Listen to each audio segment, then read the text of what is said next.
Once again I'm down here in Arklow, and as you can see this is the famous statue of Father Murphy. Now, not to be confused with Father John Murphy, this is Father Michael Murphy of Ballycanoe. Father Michael would have led the charge at the Battle of Arklow, and just below me down there where the courthouse is, that's where the ruins of the castle was, or the barracks. And back in 1798 they mounted a platform on top of the ruins and placed a cannon on top of it. Now this cannon was fired from here and it actually struck Father Michael up on the Culgraney Road, and that's where he met his demise. You can see there's a couple of name plaques on it here, but I believe these to be wrong. I believe to be the wrong images. This is my own opinion. This is down as Anthony Perry.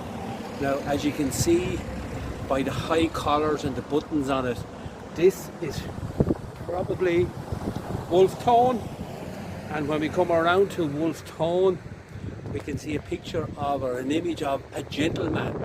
Now, the gentleman in question was Anthony Perry. And if you look very closely now, it might be just weather worn, but you can actually see marks on his face and that, which could be blistering from the time he was pitch-capped in Gorey by Tom the Devil, who was Tom Homan of the North Cork Militia. And on the other side we have Esmond Kine. Esmond Kine was from Mount Howard out Munamaling, just beyond Gorey. Esmond had lost an arm in a... He was going around collecting debts, and a musket was pulled on him and he ended up losing an arm. But he had served in America in his time and was used to cannons. And after Tuberneering, when Gorey was liberated and they had taken a couple of cannons from Walpole out at Tuberneering, these cannons were used here at Arklow, and it was Esmond that manned the cannons and directed them. But going back to Gorey, when Gorey was liberated, the loyalists had fled the town for Arklow and beyond.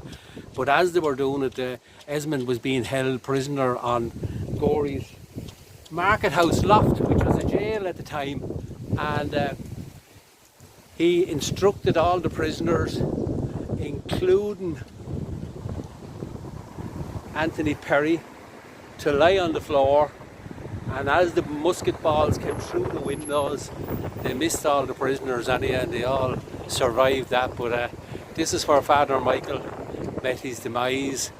The story on Father John is, as we know, who was taken at Tullow and burned his body upon the rack as the song. He remained at Castletown, and the story was that he didn't really want to fight the campaign outside of Wexford. He has done his bit to liberate Wexford, and that's to him was what it was all about. So that's Arklow here this morning. Thanks very much. Bye bye.